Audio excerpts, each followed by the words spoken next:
Hello, you wonderful people, and welcome to another episode of Crime Centric. This being a show where I talk about crime dramas that I watch. For today's episode, I'm going to talk about the Barry series finale. Great series finale. A lot of really interesting things went down in this episode, so let's break it down.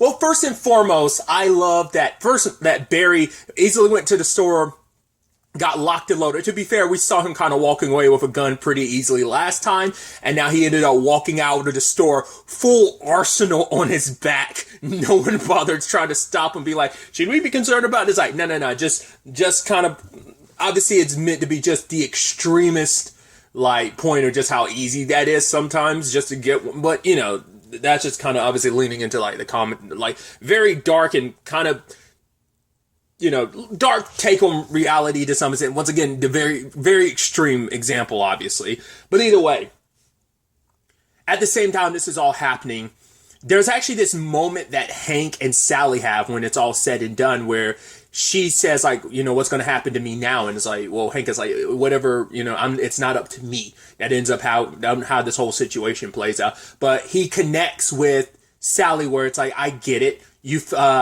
You went with Barry because he made you feel safe, like he understood you. And it's like, right, I mean, that's why, because Hank for the first time felt like he fully understood Barry and then found out, oh, Barry's going to sell us out to the feds? Nah, like, I mean, once again, like, Hank really liked Barry. I mean, Barry was like his best friend, even though Barry would never say that, but like, you know, Hank was always a means to an end for him. He was like, yeah, we're okay, but he would have never looked, that friendship was never the two-way street that it always was. And so, obviously that friendship had its ups and downs and stuff like that, but for Hank, it's just, he knows what it's like when it's like, right, Barry comes into your life and he makes you feel like he understands you. He's the only one who can understand, and it is kind of that thing of, that is part of why Sally went with him. It's like, right, she was already feeling like, I'm a bad person, my life is already crumbling around me, what else do I have left to lose? Because you are someone that does care about me. You do love me. So that means something. But also, you're the only other person that knows what I did and accepted me for what I've done.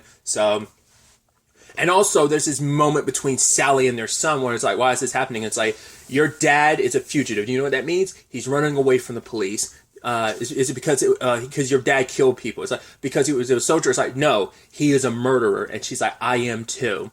And that's the sad thing, like, what Sally did was in self-defense. It wasn't like, I mean, obviously it went super much further than that, but it is that thing of, that's, I think, the disconnect she's had with John for so long. I think there's a lot of stuff, but that's at the surface, but I think it's a multitude of things. But it's like, yeah, she's been like drowning in her own guilt about that for so long, and, oh, I'm a terrible person, and that's why, obviously, she does what she does, because she thinks she's a terrible person.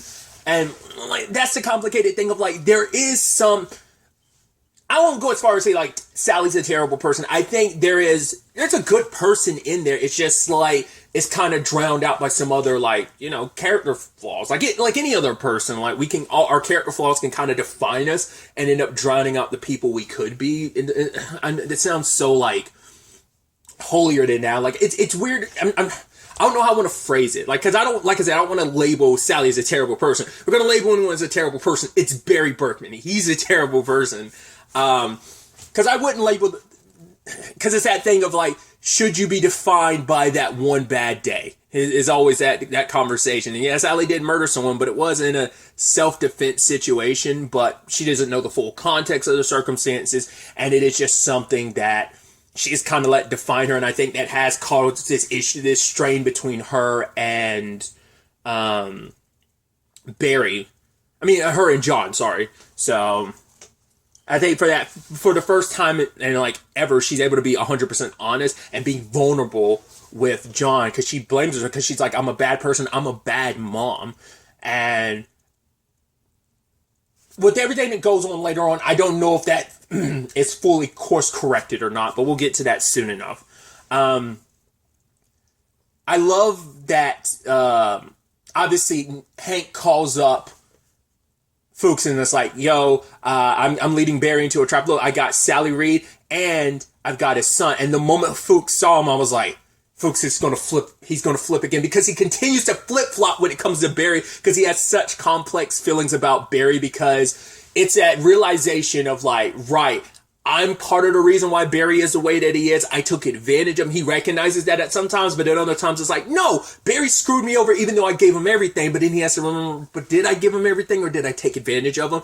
Like, he's always had this back and forth of like the love-hate relationship he's had with Barry. But the moment he saw John, I was like, he's going to see a young Barry when he met Barry when Barry was a kid. I was like, oh, I read that in that moment because they also showcase it in these episodes, like the flashbacks when it's like when Fuchs met Barry. So it's like they were setting it up here and there. And I'm like, he's going to come through it again, isn't he? And so, but I was like, I was kind of scared because I was like, dude, what's going to end up happening is kind of a repeat of season 2's finale when Barry was so adamant about going after Fuchs. He ended up killing everyone in his way, even the Chechens, even though he didn't need to do that. The guy that liked Barry and was like training under him, like, oh, I want to be just like you. And Barry ended up killing that guy, sadly.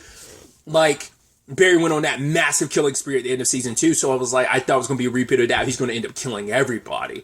So we have Fuchs and we have No Hank, both gangs are meeting up, dude. I was like, how is it? I was like, is this going to play out?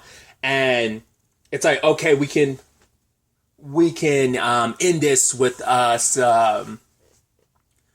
Barry's on his way and stuff like that. But Fuchs is like, all right, bring out the kid or there's no deal. And I was like, yeah, it seems like he's going to try and do the right thing.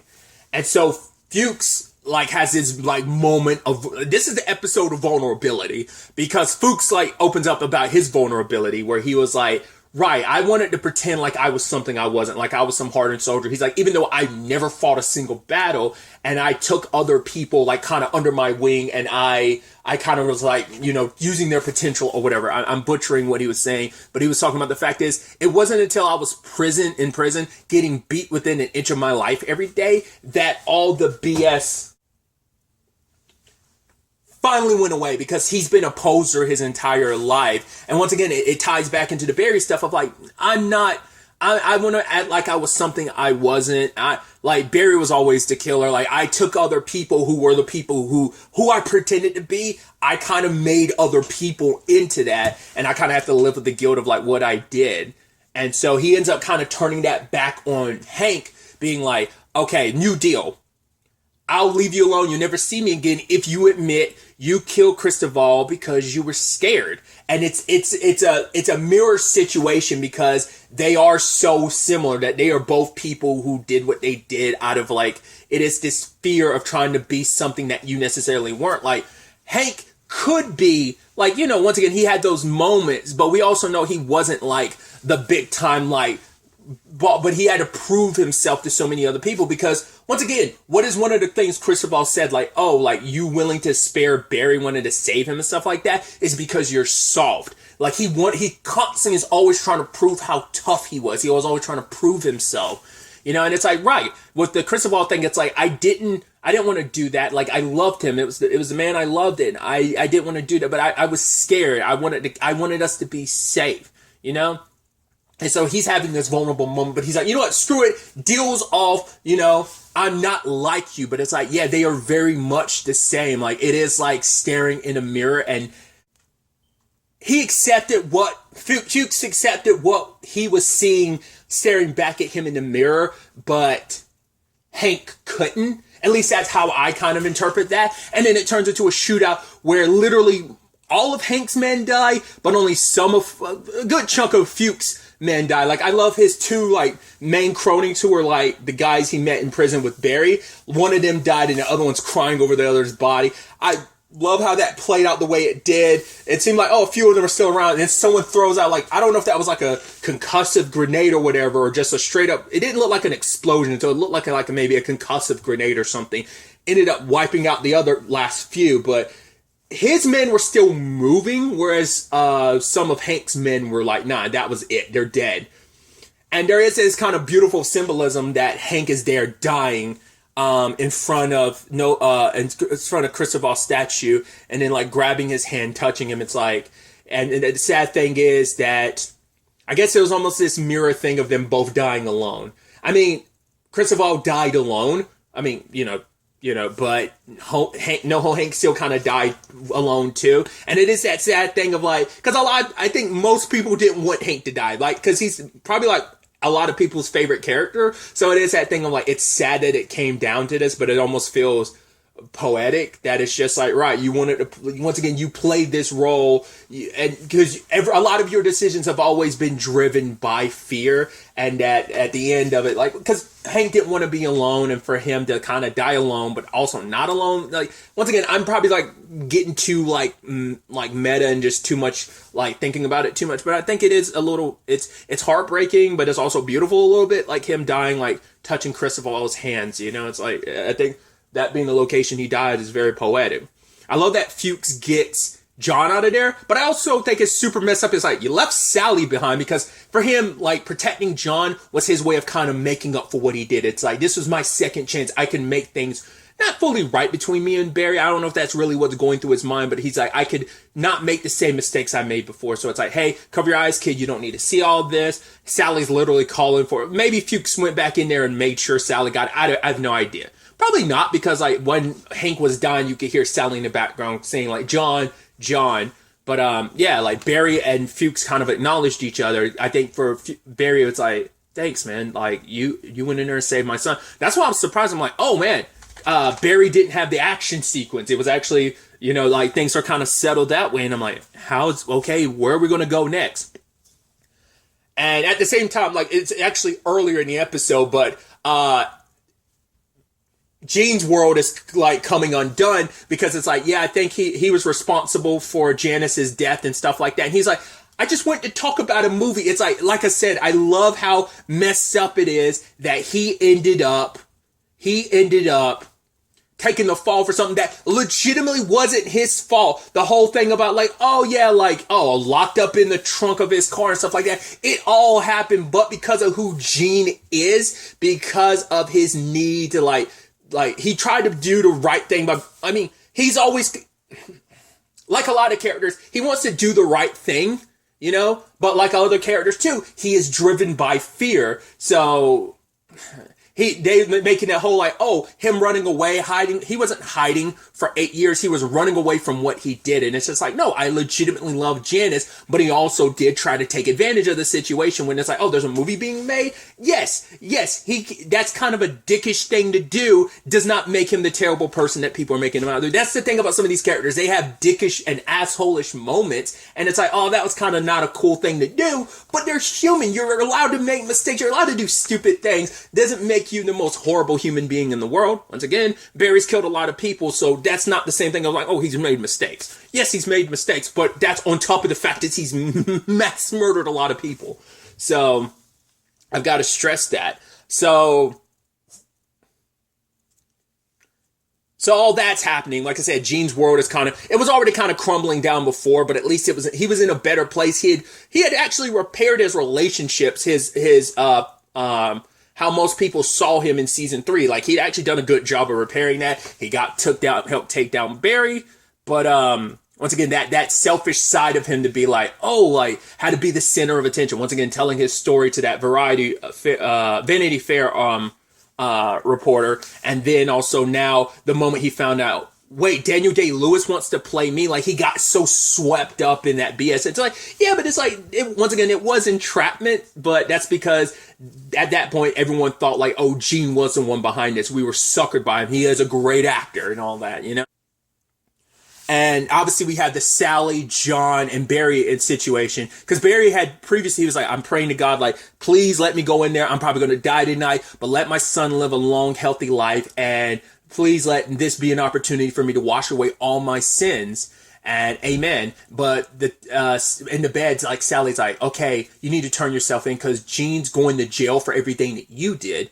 And it's like, because it's like, right, we both owe Gene because we both love Gene because Gene is kind of like a very big mentor in our lives and kind of, you know, so Sally wants, for one, Barry to take responsibility because Barry has never taken responsibility. He won't take responsibility even in this moment because he's like, hey, no, like, I don't think that's what God wants me to do, to go to jail for that. It's like, no, like, I could have died tonight, but I didn't. Like, God wants me on this path. And you can tell that didn't sit well with Sally because it's like, right, our son is actually a good person. You and me, neither of us are. Once again, you're a worse person than I am, but it's like, you need to do the right thing by our son and just do the right thing in general. And Barry's like, oh, don't worry, we'll talk about it tomorrow and stuff like that. And you're like, okay. The moment he wakes up, you're like, Sally's going with John, isn't? Because I was almost wondering if she was going to give John to like foster care or something, and then like report like both her and Barry go to jail. I didn't know if that was going to be her plan or not. But it's like, that's also the thing of like, I'm not trying to call her a hypocrite or anything like that. It's going to sound like it, but I'm curious because that's like I said. I was wondering was she going to turn herself in? Once again, to be fair, her circumstances are a little bit different. But like I said, that guilt has been eroding her for all these years. Since this season 3 finale, it's been eroding her, like eating away at her soul and everything. So. What does Barry do? He ends up trying to find them, and he ends up at Gene's house, which Tom is about to leave. He's like, right, buddy, I'll be right back. But he's like, yeah, I got to get as far away from Gene because like Gene's entire life has come crumbling down, and it's going to be guilt by association. Him crumbling down is going to tarnish my reputation. Plus, Gene's not in a good place. Like he's looking at that gun. I was like, oh man, is Gene about to unalive himself? And so the moment Barry gets in there, I'm like, dude, how's this going to play out? And I was kind of nervous the entire time. I was like, dude. And he ends up shooting Barry. That's the thing of like, for the first time, Barry was about to take full responsibility in that moment, but Gene shot him and killed him before he could. Because I was wondering where the title was going to come from, and Barry's final words, oh, wow, pow. And it's like, wow, if Gene had waited, Barry would have confessed, because it's because Tom's saying like Gene's in a bad place, because like Sally, Barry does, like, he loved Gene. Despite everything, he still loved Gene, and it's like, right, I'll do the right thing because like Gene's life is spiraling. He shouldn't go down for something he didn't do. But Gene's fear got the best of him, especially when you see those lines about, what was it? HBO, like Warner Brothers does not stand. We do not work with murderers. Hashtag justice for Janice. And then Gene's son, like, I found out my dad bought my house with drug money and he shot me. Like all that. And I think it's just Gene felt like he had nothing to lose. And so he's doing what he should have, like he thought he did 8 years ago. He thought he shot Barry. And it's just like, right, I have nothing left to lose. And it's like, if he had waited, if his fear hadn't gotten the best of him, but it's like, yeah, Barry had scared him. Now it's like, right, I did it. And it's like, yeah, for the first time he killed somebody, but I'm curious, was Tom about to tell him like, but I mean, maybe Barry didn't get an opportunity to finish saying what he was going to say. And it's just like, I mean, it's also on Barry on twofold. One, if he had taken responsibility like Sally wanted him to immediately, we wouldn't have been in a situation. Barry would still be alive. But the fact of the matter is he couldn't take responsibility. And by the time he wanted to, it was already too late. He had already, like, Gene was already living in fear. And it's like, you know what? Like, I have nothing to lose. I'm going to take you down because you're the terrible person. But it's like, I'm so curious what was fully in Gene's mind in that moment. Did Gene think like, hey, I'm taking you down with me? Or, you know, and that's the first time he killed someone, or is it just kind of like my life is hell, I'm going to make sure your life is hell too, because maybe in his own mind he's thinking like, hey, I'm saving Sally and your son from you because you can't be allowed to just live. And I said it last episode, I wanted Barry to get away with everything, but if he ended up dead, I'm like, I wouldn't be too heartbroken about it. So like, it is that thing of like, damn, I didn't want Barry to get away with it. Once again, I can recognize Barry's a humongous piece of shit, but I still wanted him to get away with it.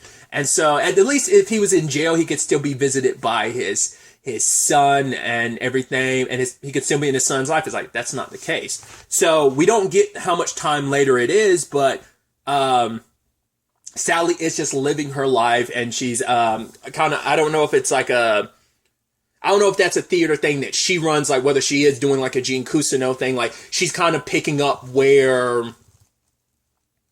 I don't know if she's doing what that guy was offering her all those years ago when it's like, hey, like you can kind of work your way up to kind of repair your career, but she kind of ran away from that. Like, I don't know if she went back to that or just what Sally's life necessarily is. But I think this kind of speaks volumes, and this kind of goes into what I was bringing up earlier about, like, I don't know if everything's corrected, even though she made that apology about being a bad mom to him or whatever, to John.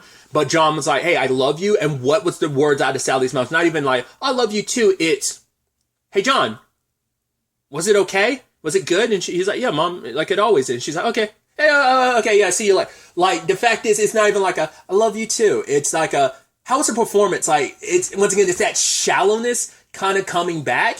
And even John being like, you're going to be okay, right, Mom? And she's like, yeah, no, you're not going to be fine. Like, it's because I think he's still afraid to leave his mom alone.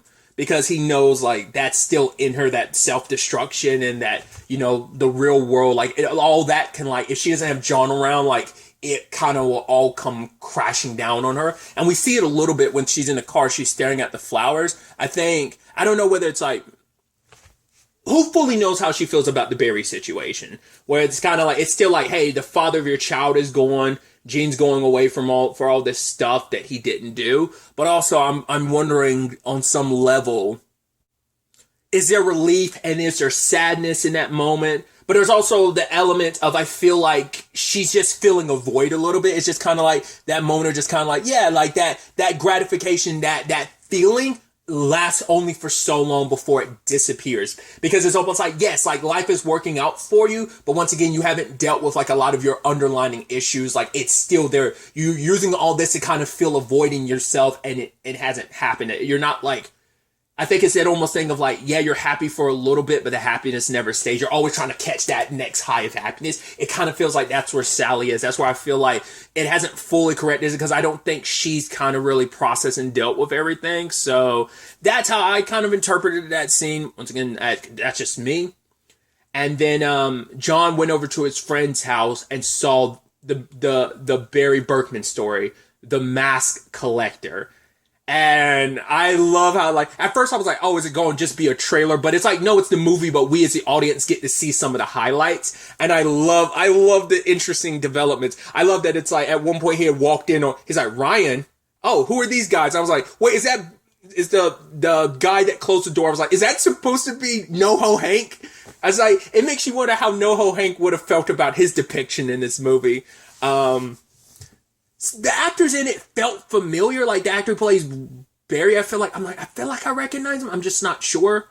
The actress who plays Sally, I was like, is that who I think it is? Looking at the end credits, it is Louisa Krause. I hope I'm pronouncing her name right.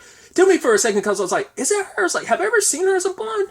Because I know she was in Ray Donovan, but I don't remember she was still a redhead when she was doing Ray Donovan, or whether she had blonde hair. I don't remember. She's in like a couple episodes, but I couldn't remember. So I was like, I feel like I've never seen her as a blonde before. So like that kind of threw me. I was like, I wasn't sure if it's the same actor, but yeah, it is. But it is this thing of like, yeah, that story definitely paints Barry as the hero. Like he's not a bad guy. And it's like, I guess on some way, like it is this thing that, yeah, I mean, especially because like, because it's like, right, the story paints Barry as like, hey, he's a guy that was taken advantage of by Gene, because this is a guy who had all this stuff he was carrying from, all the stuff that he was carrying from his time in, the military, all that trauma, the PTSD, which is true. There are elements of that story that are true, and obviously, but the narrative has been switched around to make, it's kind of interesting.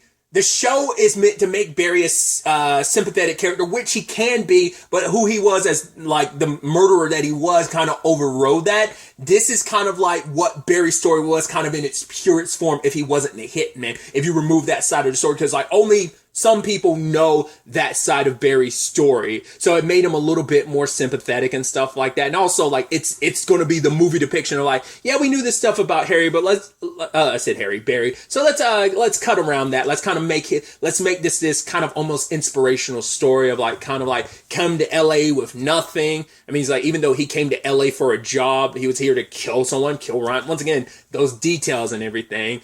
And, Kusino, Gene getting close to Janice and she ended up finding out about what he was really up to, his connection to the Chechen, and he ended up killing her and forcing Barry. It's like, right. And even coming back to the point of like, right, you're a soldier. You don't have to follow orders. You just, but I will give you notes. And now it's like, no, you are a soldier. Follow orders and help me get rid of this body.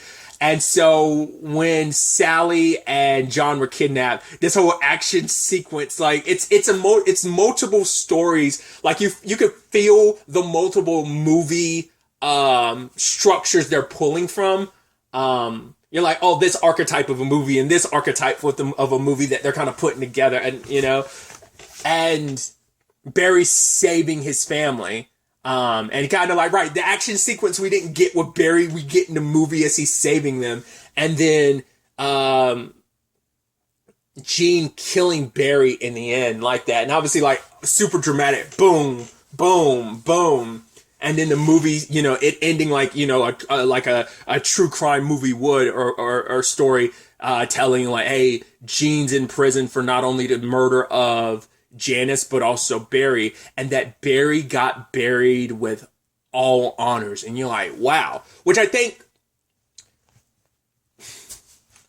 it's funny and messed up in so many regards, because you're like, Barry didn't deserve that. But also the fact of the matter is, like, I think there's a side of Barry being like heralded as like the hero, that he got buried with all honors. Like, not, there's a level to that, which I wonder how like Fuchs feels about that too, because it's like, I'll keep that all to myself, because it's like, damn, it sucks that Barry died. Like, I didn't know that time I saw Barry was going to be the last time I saw him. And how does Gene feel about things makes you wonder what's life going to be like for Gene in prison and stuff like that. So, but then like you see John kind of smiling at the end, because it's like all he ever knew was the good side of his dad. That's all he ever knew. And for people to kind of see that side of his dad, despite what his mom said, it's just like he feels like, right. I think it's almost like my dad, I don't know, like I get to remember my dad that way and not the bad guy that my mom kind of painting him as. Like I get to remember him as that good guy, So I think that was kind of nice. I was also thinking like, man, that's also going to severely fuck you up seeing that movie. I was like that. I mean, but also, like I said, it's also this weird meta thing, because once again, things that are adapted from true crimes, which is so interesting too, because there's already a true, like, especially because there's was it Love and Death? I did not realize also that it wasn't until I saw part of it, I was like, wait, is this also pulling from it's like, yes, Jessica Biel was in a Hulu version of this story called Candy. They're the same story. They're just different adaptations of the same story, like Love and Death with, Elizabeth Olsen and Jesse Plemons, which is a true crime thing. So it's that weird thing of like, oh yeah, this is almost like a meta commentary thing, but also it's like, it's also plays into like who Bill Hader is, because like, he's super into true crime stuff like that. Oh God, what's that one in particular, like he's a really big fan of, that you see him kind of reference a lot in interviews and stuff? Either way, like there's like a meta element to it, so that being part of the story, that being like the last chunk of the show, is the last chunk of this episode was just about Barry's story. So it feels very poetic, like to kind of cap it off with this, like this narrative created about Barry. It's like I said, there's almost this extra layer of meta-ness, because it's like the thing of like, yeah, some people might look at Barry as a sympathetic character, and here's this movie depicted like, see, they're showing us Barry the way Barry was meant to be seen. He was a sympathetic soul and stuff like that. No, he was a piece of shit who you could feel sympathetic towards. So it's funny and fucked up and kind of dark in so many regards, of just like that being the last. And like I said, like on some level it messing you up, because it's like, yeah, this is my dad's story, but I get to see him heralded as a hero because I didn't know him as kind of like the monster other people might have known him as. So that's just it. I don't know. I think it was actually a really dope way to end off the show. I wasn't expecting that to be like the last element of the show, but like I said, the last shot being John smiling and everything is just so interesting. So I'm so curious how other people feel about this finale. That's definitely going to be interesting to hear other people's opinions, but wow, this has been a hell of a journey. Like I said, I am kind of bummed Barry died, because I was like, I kind of want you to get away, but I'm also like, yeah, I'm not gonna, you deserved it. It's like, there's no way after all that you've done, will you really be able to get away with it? The fact the way you got away with it for like 8 years, like after the fact of like you got to disappear. Once again, he wanted to be a better person. And it's like, once again, it's just like, it is a funny thing of like, I guess arguably say like, oh, God didn't have plans for it. It's like, oh, wanted you to redeem yourself, but you refused to. So yeah, God killed you in the end. Like, I guess you can make some argument on that level, but yeah, it's like, yeah, if he had just, once again, that's always Barry's problem, is like, if he had just, it's always that thing in hindsight. If he did something different, like, things would have played out so differently. But once again, the character was, I can also mean, like, yes, he's jacked up in so many regards, but he is also like, he did some messed up things, but it's also because he is jacked up, that he was messed up on the inside. Doesn't justify it, but it is that thing of kind of like the story of just understanding why he was the way he was. So, I mean, but it is kind of sad to know that this is the end, but a hell of a way to kind of go out, you know? So, I mean, just the show in general. So, it's interesting. I would have never thought Fuchs would be the only one that survived.